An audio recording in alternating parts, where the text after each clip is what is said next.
Hi hello friends, నేను మీ BTech వచ్చా. నిన్న ఈవినింగ్ ప్రీమియర్ ద్వారా రిలీజ్ అయిన మిస్టర్ బచ్చన్ మూవీ అయితే చూసి రావడం జరిగింది ఫ్రెండ్స్. మిస్టర్ బచ్చన్ మూవీ అయితే అసలు ఏం బాగాలేదు, నాకు నచ్చలేదు కూడా. బికాస్ ఆఫ్ దీని ఒరిజినల్ మూవీ అయిన రైడ్ అయితే ఇన్వెస్టిగేషన్ థ్రిల్లర్తో పాటు సస్పెన్స్తో కూడిన సినిమా.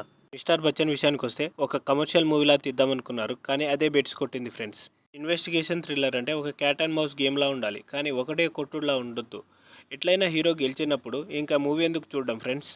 స్టోరీ లైన్ విషయానికి వస్తే బచ్చన్ ఒక ఇన్కమ్ ట్యాక్స్ ఆఫీసర్, ప్రముఖ వ్యాపారవేత్త అండ్ రాజకీయవేత్త అయిన జగ్గారెడ్డి ఇంట్లో బచ్చన్ ఐటీ రైట్స్ అనేది జరపాలి.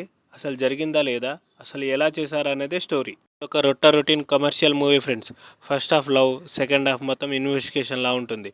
ఆ ఇన్వెస్టిగేషన్ ఏమైనా బాగుందా అంటే అది లేదు, అసలు థ్రిల్లింగే ఉండదు.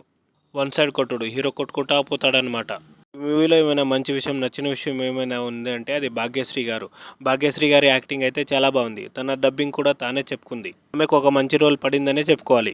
రవితేజ గారి విషయానికి వస్తే రవితేజ గారి యాక్టింగ్ అయితే పర్లేదు అనిపించింది, కానీ ఒక మంచి స్టోరీ సెలెక్ట్ చేసుకొని ఉంటే ఇంకా చాలా బాగుండేది అని నా ఫీలింగ్ ఫ్రెండ్స్. కామెడీ పరంగా సత్య గారి కామెడీ అయితే చాలా బాగుంది, అక్కడక్కడ చాలా బాగా నవ్వుకుంటారు కూడా.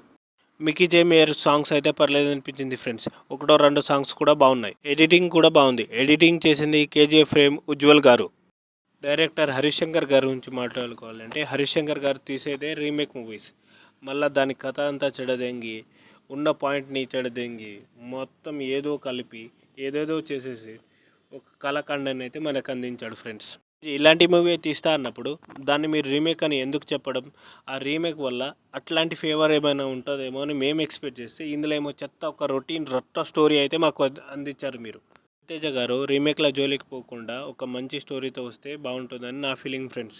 మరి మీరు మూవీ చూసారా? మీకు మూవీ ఎలా అనిపించింది మాతో షేర్ చేసుకోండి. మా ఈ వీడియో కనుక నచ్చితే లైక్, షేర్, సబ్స్క్రైబ్ చేసుకోండి. మూవీ చూశాక జస్ట్ నా అభిప్రాయం మాత్రమే మీతో షేర్ చేసుకున్నాను ఫ్రెండ్స్.